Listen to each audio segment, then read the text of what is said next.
Hello दोस्तों, नमस्कार। रोम रोम भाइयों। और आप सभी लोग कैसे हो? उम्मीद करते हैं कि अच्छे होंगे। और ये हमारे गाँव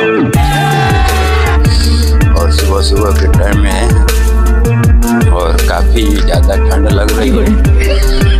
देख सकते हैं चारों तरफ खेत का हरियाली है और कुछ खेत अभी जता रहा है, जो गेहूँ के टाइम आ गया है इसीलिए, और आधा गेहूँ वो आ गया है।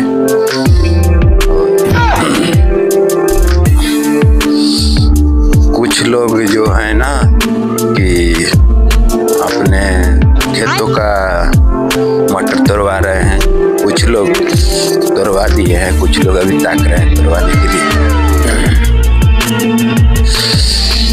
तो आप सभी लोग को मैं इसीलिए बता रहा था कि आप लोग अच्छे से, और सरस्वती पूजा भी है तो आप लोग सरस्वती पूजा मनाएं और खुश रहें, मस्त रहें। और हमारे यहाँ भी सरस्वती पूजा रखा गया है और